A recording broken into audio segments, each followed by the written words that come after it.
What is going on, everybody? Gabriel once again. How you doing, family? I hope you're doing well. I hope your week's going well. If not, let me tell you something, this too shall pass. And crappy colors like this one, they too shall pass. Enjoy this video. First things first, you know the drill. Wipe on, wipe off. I'm using a chemical called Prime Wash, and as you can see, I am cleaning everything. I am wetting the paper, I am wetting the tape, wetting everything. I want to make sure that there's no dust anywhere lingering around. A lot of times, especially for shops that the car sit sometimes outside the booth for a while before you get to them, you know, they just collect dust everywhere. The whole environment is dusty, right? So you gotta make sure it's clean. So right there, what I'm doing is doing the wipe, because that's a raw plastic bumper, and I will make another video on how to do raw plastic bumpers. But it's a special wipe from One Choice. One Choice is the company, but it's PPG, and you wipe it on, and it's very important that you don't put this on very wet. It's gonna be wet, but it can't be dripping, because this stuff will then it looks like there's runs underneath your sealer and underneath your base. So you want to make sure that you put in the stuff on even, so you don't run into problems after. And you want to make sure also as well that you are covering everything. So you need to cover the edges, you need to cover all the little crevices and stuff, just to make sure that you get coverage on all that stuff. So after 5 minutes, when that stuff's dry, it's evaporated, I'm going to tack it. See how I'm throwing the stuff out? There's a little bit of static on the bumper, so you want to make sure that you're getting all that stuff out of there. I tried this stat gun once, but I didn't like it. I thought it was a ridiculous amount of money for what you get, and honestly, it just looked like a Fisher Price toy. So I mean, a lot of guys swear by it. I just tried it a couple days, and I wasn't a big fan of it. I thought it was just too much for the money. Too much money for what you actually get. So anyways, I'm putting on the adhesion promoter spray. This stuff, you want to spray it on lightly. You don't want to dump it on. You want, hey Steve, there's Steve there. He's been working there at Buds for almost probably 25-30 years. Anyways, so you want to put this stuff on dry. You don't want to put this on really wet. You want to put lightly coat, just light coat everything. So you see how I'm just going fairly quickly, but I'm making sure that I'm covering everything. And you don't have to put this on wet. Again, I repeat, because if you do, it'll never dry, and you're also not supposed to. That's what the PPG rep said. I don't know what I'm doing. Just doing what they told me to do. So yeah, so you want to put it on not too wet. PPG recommends that you let that flash off for 10 minutes. I usually, depending on how wet I put it, I probably do 5 minutes or so. So you'll see the video there is switches, so don't think I did it right away. I washed the fender and then I went back to this. So as you can tell, I am doing my edges first, because if anybody misses edges from time to time, it's me. So whenever I do a bumper, I try to do all the edges first, especially if you're doing, you know, the bumper's black and you're putting a silver on there. If you miss any edges, they're gonna be very noticeable, right? And you know, usually I miss edges because I'm going too fast and I'm not paying attention. So I take full responsibility for that. So learn from me. Get your edges first, and then worry about the rest.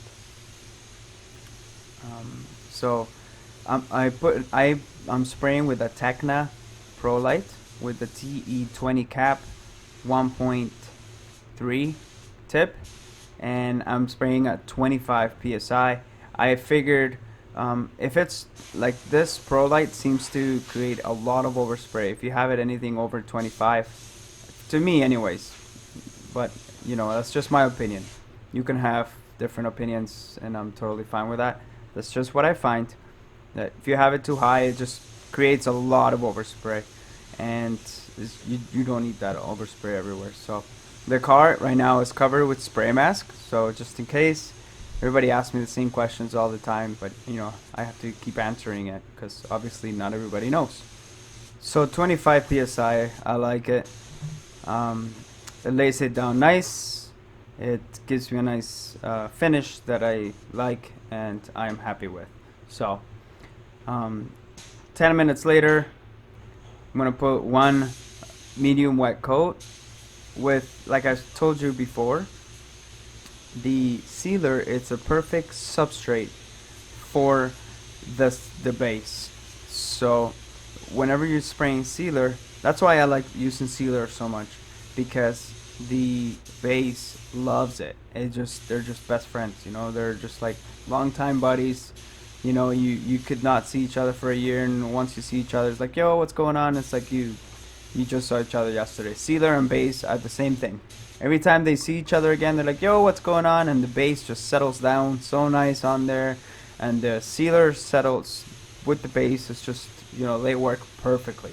So you're able to put it on a little bit heavier. If this was like a regular panel that's just been scuffed and you're gonna put some paint on it, I would put a light coat. Like I say, you can check out the playlist of the silvers. That would be very useful for you. So I'm putting a medium wet coat on this silver. I believe this color is 38R. I think so. 38R or 28P, one or the other. It's a horrible color anyways, but I chose one from the chips and it looked not too bad. So you see how I'm blowing in one direction? That's very important because you want to make sure you're throwing everything to one place, right? So you see how everything, when you spray towards the repair. When you clean away from the repair. So now that that's nice and tacked, I want to put some color on this primer spots first. I will cover the whole hood, but just to get the primer spots covered, I'm going to put one coat on those. Right? And you don't want to put it on too heavy. It's okay if you can see through it, right? You can see that I'm not putting it on too heavy. We'll let that flush off. And now I'm going to cover the whole hood, right? To make everything nice and even, and eventually we're gonna cover the whole entire hood. We're gonna do a control coat and all that stuff. So you can see, putting a medium wet coat now just to get that uniform looking, and I'm staying away from that corner over there. So because I do not want any paint in that corner, because I don't want the color to be a problem in that corner. And you'll see after when we're done, you'll see how I did it. So you can tell, see how I'm letting go of the trigger there at the end. You want to make sure you're doing that, and I'm also backing away. Everybody's got different ways of doing it. This is the way that I do it. It just works for me. It's just the way that I've always done it. And I do want to experiment with reverse blending. My paper was flapping, so I had to back tape that spot there. So that could prevent a lot of dirt as well. So after I've blown this dry, we're gonna put another coat on there, and you see how I'm tacking the whole hood. I don't usually tack the whole hood, but because I'm blending there at the corner, I want to make sure that that's tacked. So I want to really make sure that this is dry. So I'm using my blower. Honestly, I swear by these blowers because they make my life so much easier, and that's why I decided to start selling them. Because I'm like, hey, if this works for me, then there must be other painters that they can benefit from them. So we've already sold quite a few of them on Instagram. People are loving them. People are posting about them because they like them. So they work, and they're a lot cheaper than one of those high-end blowers, which are, of course, they're gonna be effective, but for the money, you can't beat these little blowers. And I sell them for 25 bucks. US dollars each. If you want to find out more about that, just shoot me an email at motivatedpainters.com. This is the second coat on the bumpers. and I'm putting it on basically the same as I put on the first coat, medium wet. Very important to stay consistent, okay guys? It's always think of yourself as a robot. You want to make sure you're being consistent, right? Always let go of your triggers when you go to a corner. When you stop and your gun continues to spray, you're going to over apply base where you stopped, right? Because if you're going right, you're going to the one side, everything's good, and then you stop, even if it's for a millisecond. If you stop and you don't release the trigger, then you're putting more material on there, and that could result in, especially on a color like this that is not very forgiving, it could result in a lot of problems. So that is the second coat there. And I'm using a Tekna basecoat gun for that. Tekna basecoat, and I'm spraying at 18 psi. I love this gun for silvers. It's one of my favorite guns. So you see how I'm spraying to the left, I'm spraying towards the repair, right? And I'm trying to keep that color small, and I'm also trying to angle it in a way that, you know, we're going to disguise that blend. And that's not cheating, that's just being smart. Some colors are very hard to blend, so I have no shame in telling you that I do it on an angle so the blend can look better. So there's my third coat on this, and I believe I do put on fourth coat on this. I painted this car a long time ago, and I just gotten around to editing the footage now. So yeah, I think I do. So there's the third coat. I put on basically the same medium wet coat. With silvers, I have realized over the years that if you don't put enough on, you're seeing right through them, and that's why they look blotchy, that's why they look muddly and all that stuff. So there you go, you can still see a tiny little bit of cloudiness there, so it looks kind of like rough. It doesn't look smooth and silky smooth, right? So I blew this dry. I'm gonna make sure that this is dry. Take a sip of my tea here.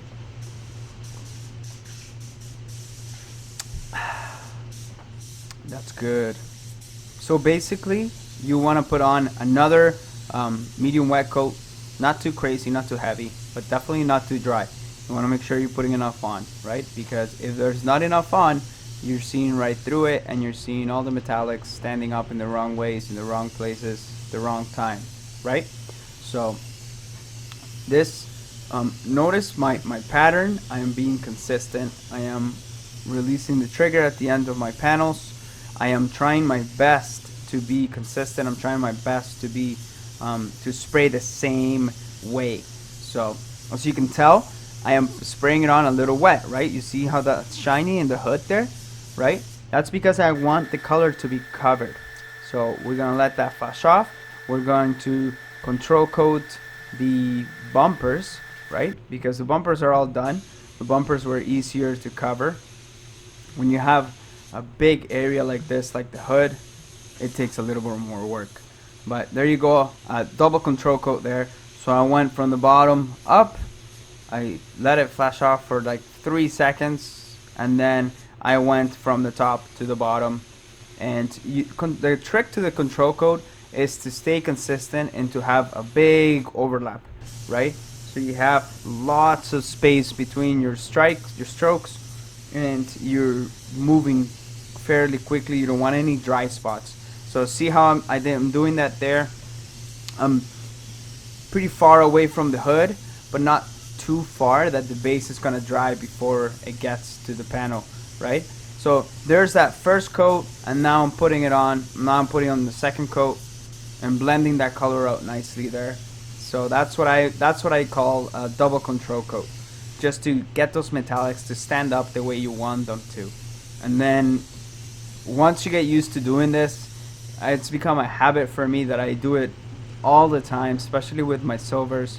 It makes things so much easier, and I'm telling you, just get to know the double control coat, because it makes the world of a difference. All right. everybody keeps telling me, Gabriel, please tell me about your guns, tell me about your guns. So I remember, guys, so give me a nice comment at the bottom, please.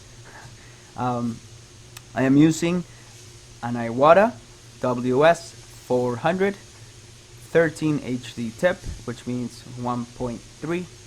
Great gun for clear, my favorite gun for clear. I probably like this gun too much because it doesn't even let me, like, I don't even want to try any other guns because I like it so much. So first coat of clear, you want to put it on medium wet, and you want to make sure that it's even. A lot of people just put on like one light coat and like just run with it, call it a glue coat or something like that.